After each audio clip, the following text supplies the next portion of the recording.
നമസ്കാരം, ഞാൻ പരമേശ്വരൻ നമ്പൂതിരി. ആസ്ട്രോളജി ചാനലിലേക്ക് സ്വാഗതം. ഈ വരുന്ന മെയ് മാസത്തിലെ മകീരത്തര, തിരുവാതിര, പുണർതം, മുക്കാല്, മിഥുനക്കൂറുകാരുടെ ചന്ദ്രാലുള്ള ഫലത്തെക്കുറിച്ചാണ് ഞാൻ ഈ വീഡിയോയിൽ നിങ്ങളോട് സംസാരിക്കുന്നത്. ജ്യോതിഷത്തെ ബഹുമാനിക്കുന്നവർക്കും വിശ്വസിക്കുന്നവർക്കും വേണ്ടി മാത്രമായാണ് ഞാൻ ഈ വീഡിയോ ചെയ്യുന്നത് എന്നതിനാൽ ജ്യോതിഷത്തിൽ വിശ്വാസമില്ലാത്തവർ ദയവ് ചെയ്ത് ഈ വീഡിയോ കാണരുത് എന്നാണ് എൻ്റെ വിനീതമായിട്ടുള്ള അപേക്ഷ. ഗ്രഹങ്ങളുടെ സ്ഥിതിക്കനുസരിച്ച് നല്ല ഫലങ്ങളെ സൂചിപ്പിക്കും, മോശഫലങ്ങളെയും സൂചിപ്പിക്കാനിട വരും. നല്ല ഫലങ്ങളെ മനസ്സിലാക്കി ജീവിത വിജയം വരിച്ചാൽ വളരെ സന്തോഷം. അതേപോലെ തന്നെ മോശഫലങ്ങളെ മനസ്സിലാക്കി ആ മോശഫലങ്ങളിൽ നിന്ന് ഒരാളെങ്കിലും രക്ഷ നേടിയാൽ വളരെ വളരെ സന്തോഷം. എന്തായാലും മിഥുനക്കൂറുകാർക്ക് ഈ വരുന്ന മെയ് മാസത്തിൽ 14-ാം തീയതി വരെ സൂര്യൻ നിൽക്കുന്നത് 11-ലാണ്. ഏത് ഗ്രഹം 11-ൽ നിന്ന് കഴിഞ്ഞാലും വളരെ നല്ല ഫലത്തെയാണ് സൂചിപ്പിക്കുന്നത് എന്ന് പൊതുവെ ജ്യോതിഷത്തെ വീക്ഷിക്കുന്നവർക്കറിയാം. സൂര്യൻ 11-ൽ നിന്ന് കഴിഞ്ഞാലുള്ള ഫലം നമ്മൾ അനുഭവിച്ചുകൊണ്ടിരിക്കുന്നതായിട്ടുള്ള പലവിധ ദുഃഖ ദുരിതങ്ങളിൽ നിന്നുമൊക്കെ മോചനം വന്നു ചേരുന്ന നല്ല ഫലത്തെയാണ് സൂചിപ്പിക്കുന്നത്. ചെയ്യുന്ന കാര്യങ്ങൾക്ക് നല്ല ഫലം നമുക്ക് അനുഭവേദിയായിട്ട് വരിക, കാര്യവിജയം വന്നു ചേരുക, നല്ല രീതിയിൽ തന്നെ ധനം വന്നു ചേരുക, ജോലി സംബന്ധമായിട്ട് ഉയർച്ച വന്നു ചേരുക, ആരോഗ്യം ഉണ്ടാവുക എന്ന് പറയുന്നത് തന്നെ രോഗങ്ങളില്ലാത്ത അവസ്ഥയാണല്ലോ. അപ്പോൾ ഏതെങ്കിലും വിധേന രോഗദുരിതങ്ങൾ ഉണ്ടായിരുന്നുവെങ്കിൽ ആ രോഗങ്ങൾക്കെല്ലാം ശമനം വന്നു ചേരുന്ന നല്ല ഫലത്തെയാണ് സൂചിപ്പിക്കുന്നത്. നമ്മൾ ഏത് കാര്യങ്ങൾ ആഗ്രഹിച്ചാലും നമ്മളിലേക്ക് വന്നു ചേരുക, ഐശ്വര്യം ഉണ്ടാവുക, ശുഭകർമ്മഫലം. ഏത് കാര്യങ്ങളെക്കുറിച്ച് ചിന്തിക്കുമ്പോഴും സൂര്യൻ 11-ൽ നിൽക്കുന്നത് വളരെ നല്ല ഫലത്തെയാണ് സൂചിപ്പിക്കുന്നത്. 14-ാം തീയതിക്ക് ശേഷം 12-ലേക്ക് വരുന്ന സൂര്യനെ കൊണ്ട് നല്ല കർമ്മങ്ങൾ ഫലിക്കാതെ പോകുന്നൊരു ഫലത്തെയാണ് സൂചിപ്പിക്കുന്നത്. ഏത് കാര്യങ്ങൾ ചെയ്തു കഴിഞ്ഞാലും നമ്മൾ ആഗ്രഹിക്കുന്നതായിട്ടുള്ള നല്ല ഫലം വന്നു ചേരാത്ത കാലയളവ്, അത് അത്ര നല്ല ഫലമല്ലല്ലോ. അപ്പോൾ അതുകൊണ്ട് തന്നെ സൂര്യൻ 12 നിൽക്കുമ്പോഴുള്ള മോശഫലങ്ങളെ ഇല്ലാതാക്കാൻ വേണ്ടിയിട്ട് പ്രത്യേകിച്ച് മഹാദേവനെ നല്ല രീതിയിൽ തന്നെ മനസ്സിരുത്തി ആരാധിക്കുക, പ്രാർത്ഥിക്കുക. നമ്മുടെ അടുത്തുള്ളതായിട്ടുള്ള ശിവക്ഷേത്ര ദർശനം ചെയ്യുക, നമുക്ക് അറിയാവുന്നതായിട്ടുള്ള ശിവസ്തോത്രങ്ങൾ, നാമങ്ങളൊക്കെ ജപിക്കുക. അപ്പോൾ 12 നിൽക്കുന്ന സൂര്യനെ കൊണ്ട് പറയുന്നതായിട്ടുള്ള ആ മോശഫലങ്ങൾ മാറി നമ്മൾ ചെയ്യുന്ന എല്ലാ കർമ്മങ്ങൾക്കും നല്ല ഫലം നമുക്ക് അനുഭവേദിയായിട്ട് വരും. പ്രത്യേകിച്ചും ഈ ധനപരമായിട്ടുള്ള കാര്യങ്ങൾ ചിന്തിക്കുന്ന 2-ാം ഭാവത്തിലാണ് ചൊവ്വ. 2-ൽ നിന്ന് കഴിഞ്ഞാൽ പ്രത്യേകിച്ചും ധനപരമായിട്ടുള്ള കാര്യങ്ങൾ ശ്രദ്ധിക്കേണ്ടതുണ്ട്. നമ്മുടെ വിലപ്പെട്ടതായിട്ടുള്ള ധനം കള്ളന്മാരാൽ മോഷ്ടിക്കപ്പെട്ട് കൊണ്ടുപോകുവാനായിട്ടുള്ള ഒരു ഫലത്തെയാണ് സൂചിപ്പിക്കുന്നത്.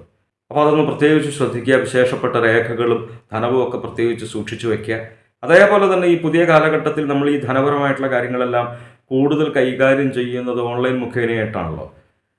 അപ്പോൾ ഓൺലൈൻ മുഖേന കൈകാര്യം ചെയ്യുമ്പോൾ പ്രത്യേകിച്ച് ഒരു ശ്രദ്ധ വച്ച് പുലർത്തുക. അതുകൂടാതെ തന്നെ നമ്മളുടെ മൊബൈലിലേക്ക് നമുക്ക് പരിചിതമല്ലാത്തവർ ഓരോ ലിങ്കൊക്കെ അയച്ചു തന്ന് അതൊക്കെ ഓപ്പൺ ചെയ്യുവാനായിട്ട് നിർബന്ധിച്ചാൽ അതൊന്നും ഒരു കാരണവശാലും ചെയ്യരുത്.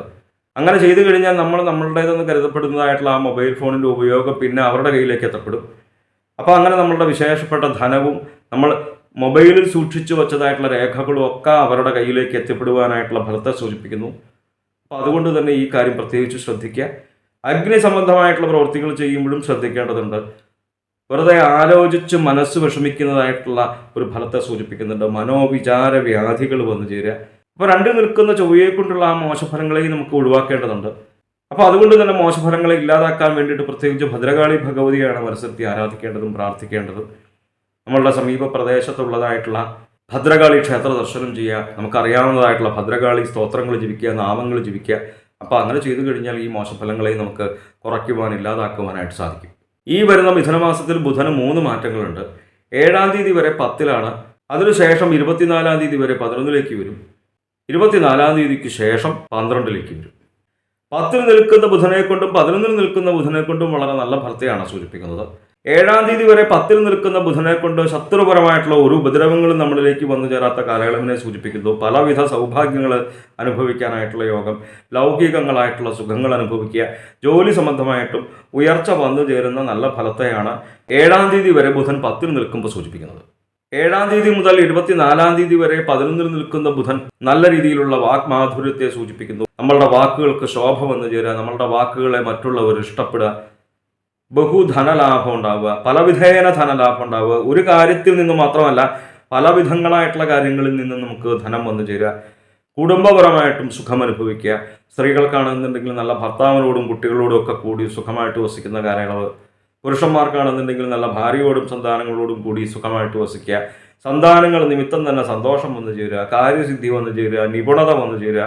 ഏത് കാര്യങ്ങൾ ആലോചിച്ചാലും 11-ൽ നിൽക്കുന്ന ബുധനെ കൊണ്ട് വളരെ നല്ല ഫലത്തെയാണ് സൂചിപ്പിക്കുന്നത്. പ്രത്യേകിച്ചും ഈ വിദ്യാപരമായിട്ടുള്ള കാര്യങ്ങളും ചിന്തിക്കുന്നത് ബുധനെ കൊണ്ടാണ്. അപ്പോൾ അതുകൊണ്ട് തന്നെ വിദ്യാർത്ഥികൾക്കും ഉദ്യോഗാർത്ഥികൾക്കും വളരെ നല്ല ഫലത്തെ സൂചിപ്പിക്കാം. വിദ്യാർത്ഥികൾ പരീക്ഷയ്ക്ക് എഴുതുമ്പോൾ വളരെ നല്ല രീതിയിൽ തന്നെ ശോഭിക്കുവാനായിട്ട് സാധിക്കുക, ഉന്നത വിജയം വന്നു ചേരുക.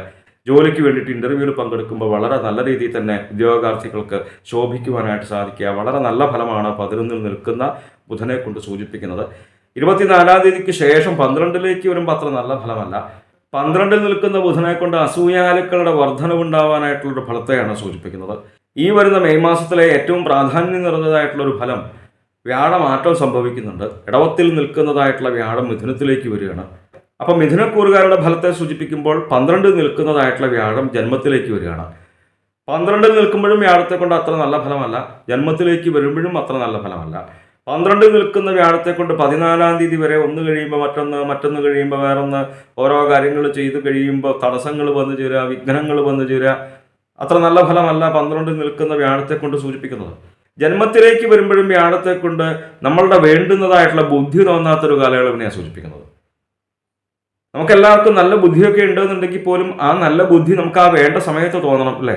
അപ്പം അങ്ങനെ ചെയ്യുമ്പോഴാണല്ലോ നമുക്ക് ഓരോ കാര്യങ്ങൾ ചെയ്യുമ്പോൾ നല്ല ഫലം വന്നു ചേരുന്നത്. നല്ല ബുദ്ധി വേണമല്ലോ, അല്ലേ? എല്ലാവർക്കും, നിങ്ങൾക്കായിക്കോട്ടെ എനിക്കായിക്കോട്ടെ. അപ്പോൾ ആ നല്ല ബുദ്ധി വന്നു ചേരാത്തൊരു കാലയളവിനെയാണ് സൂചിപ്പിക്കുന്നത്. വിചാരിക്കാതെ തന്നെ ബന്ധുക്കളോട് തന്നെ കലഹം ഉണ്ടാവാനായിട്ടുള്ള ഒരു ഫലത്തെ സൂചിപ്പിക്കുന്നു. അതേപോലെ തന്നെ ധനപരമായിട്ട് നോക്കുമ്പോഴും അത്ര നല്ല ഫലമല്ല. അപ്പോൾ 12 നിൽക്കുന്ന വ്യാഴത്തെ കൊണ്ടുള്ള മോശഫലങ്ങളെ ഇല്ലാതാക്കാനും, അതേപോലെ തന്നെ വ്യാഴം ജന്മത്തിലേക്ക് വരുമ്പോഴും ആ മോശഫലങ്ങളെ ഇല്ലാതാക്കാനും പ്രത്യേകിച്ച് ഗുരുവായൂരപ്പനെ തന്നെയാണ് മനസ്സിരുത്തി ആരാധിക്കേണ്ടത്. നമ്മളുടെ സമീപ പ്രദേശത്തുള്ളതായിട്ടുള്ള വൈഷ്ണവ ചൈതന്യം നിലകൊള്ളുന്നതായിട്ടുള്ള ക്ഷേത്രങ്ങളിൽ ദർശനം ചെയ്യുക, യഥാശക്തി വഴിപാടുകൾ കഴിക്കുക. ഞാൻ പൊതുവെ എല്ലാ വീഡിയോയിലും പറയാറുള്ളത് പോലെ തന്നെ നമുക്ക് സാമ്പത്തിക സ്ഥിതി മോശമാണെന്നുണ്ടെങ്കിൽ ഒട്ടും പരിഭ്രമിക്കേണ്ട കാര്യമൊന്നുമില്ല, മനസ്സിരുത്തി തൊഴുക. ഇപ്പോൾ വിദേശത്ത് താമസിക്കുന്നവർക്ക് ക്ഷേത്ര ദർശനം തന്നെ സാധ്യമായി എന്ന് വരില്ല. അപ്പോൾ നമ്മളെവിടെയാണ് ഉള്ളത്? നമ്മളുടെ കുടുംബത്തിൽ നിന്ന് നാമം ജപിക്കുക, നാരായണ എന്നുള്ള നാമം ജപിച്ചോളൂ. പ്രത്യേകിച്ച് ഈ ജോലി സംബന്ധമായിട്ട് നോക്കുമ്പോഴും ട്രാൻസ്ഫറൊക്കെ വന്നു ചേരുന്നൊരു ഫലത്തെ, സ്ഥാനഭ്രംശം ഉണ്ടാവുക, ട്രാൻസ്ഫർ വന്നു ചേരുന്നൊരു ഫലത്തെ ജന്മത്തിൽ നിൽക്കുന്ന വ്യാഴത്തെ കൊണ്ട് സൂചിപ്പിക്കുന്നുണ്ട്. അപ്പോൾ ഈ മോശഫലങ്ങളെ ഇല്ലാതാക്കാൻ വേണ്ടിയിട്ട് നേരത്തെ പറഞ്ഞതുപോലെ ഗുരുവായൂരപ്പനെ നല്ല രീതിയിൽ തന്നെ മനസ്സിരുത്തി ആരാധിക്കുക, പ്രാർത്ഥിക്കുക. അപ്പോൾ ഈ മോശഫലങ്ങളെ നമുക്ക് കുറയ്ക്കുവാൻ, ഇല്ലാതാക്കുവാനായിട്ട് സാധിക്കും. മിഥുനക്കൂറുകാർക്ക് ശുക്രനും 10-ലാണ്, ശനിയും 10-ലാണ്. 10-ൽ നിൽക്കുന്ന ശുക്രനും അത്ര നല്ല ഫലമല്ല. അപ്പോൾ പല ഗ്രഹങ്ങളെ കൊണ്ട് നോക്കുമ്പോഴും മിഥുനക്കൂറുകാർക്ക് ചന്ദ്രാലുള്ള ഫലത്തെ സൂചിപ്പിക്കുമ്പോൾ അത്ര നല്ല ഫലത്തെ അല്ല സൂചിപ്പിക്കുന്നത്. അപ്പോൾ ബുധൻ 11-ൽ നിൽക്കുന്നതും 10-ൽ നിൽക്കുന്നതും സൂര്യൻ 11-ൽ നിൽക്കുന്നതും ഒക്കെ വളരെ നല്ല ഫലമാണ്. ഞാൻ ഓരോ ഗ്രഹങ്ങളെ കൊണ്ട് സൂചിപ്പിക്കുമ്പോൾ ഓരോ ഗ്രഹങ്ങളെ കൊണ്ട് പ്രത്യേകിച്ചുള്ള ഫലങ്ങളെ എടുത്തു പറയാറുണ്ട്. അപ്പോൾ എന്തായാലും 10-ൽ നിൽക്കുന്ന ശുക്രനെ കൊണ്ട് കലഹം ഉണ്ടാവുക, അപമാനം ഉണ്ടാവുക. കലഹം ഉണ്ടാവുന്നത് നമുക്ക് ആർക്കും ഇഷ്ടമുള്ള കാര്യമല്ല. കലഹത്തിൻ്റെ കൂടെ ഒരു പരിധിവരെ അപമാനം ഉണ്ട് തന്നെ. അപ്പോൾ കലഹം ഉണ്ടാവുന്നത് തന്നെ നമ്മുടെ വാക്കുകൾ നിമിത്തമാണ് എന്ന് മനസ്സിലാക്കി വളരെ നല്ല വാക്കുകൾ സംസാരിക്കുവാനായിട്ട് ശ്രമിക്കുക. അനാവശ്യമായിട്ടുള്ള തർക്കങ്ങൾ ഒഴിവാക്കുക, അനാവശ്യമായിട്ട് മറ്റുള്ളവരുടെ കാര്യങ്ങളിൽ തന്നെ ഇടപെടാതിരിക്കുക. അപമാനം ഉണ്ടാവാനായിട്ടുള്ളൊരു ഫലത്തെ സൂചിപ്പിക്കുന്നുണ്ട് എന്ന് മനസ്സിലാക്കി അതേപോലെയുള്ള സന്ദർഭങ്ങളിൽ നമ്മൾ സ്വയം ചെന്ന് പെടാതിരിക്കുവാനായിട്ട് പ്രത്യേകിച്ച് ശ്രദ്ധിക്കുക. ഈ മോശഫലങ്ങളെ ഇല്ലാതാക്കാൻ വേണ്ടിയിട്ട് പ്രത്യേകിച്ച് ചോറ്റാനിക്കര ഭഗവതിയെ, ദുർഗാ ഭഗവതിയാണ് മനസ്സിരുത്തി ആരാധിക്കേണ്ടത്. നമുക്കറിയാവുന്നതായിട്ടുള്ള ദുർഗാദേവിയുടെ സ്തോത്രങ്ങൾ ജപിക്കുക, നാമങ്ങൾ ജപിക്കുക. സർവമംഗളമംഗല്യേ ശിവേ സർവാർത്ഥ സാധികേ ശരണ്യേ ത്രയംബികേ ഗൗരി നാരായണി നമോസ്തുതേ. പൊതുവെ എല്ലാവർക്കും അറിയാവുന്ന സ്തോത്രമാണ്. അപ്പോൾ ഈ ശുക്രനെ കൊണ്ട് പറയുന്നതായിട്ടുള്ള ആ മോശഫലങ്ങളെ നമുക്ക് കുറയ്ക്കുവാനായിട്ട് സാധിക്കും. കണ്ടകശനി സ്ഥാനമാണ് 10. 10-ൽ നിൽക്കുന്ന ശനിയെ കൊണ്ട് ഒരു നല്ല ഫലമുണ്ട്, കർമ്മസിദ്ധി വന്നു ചേരുക.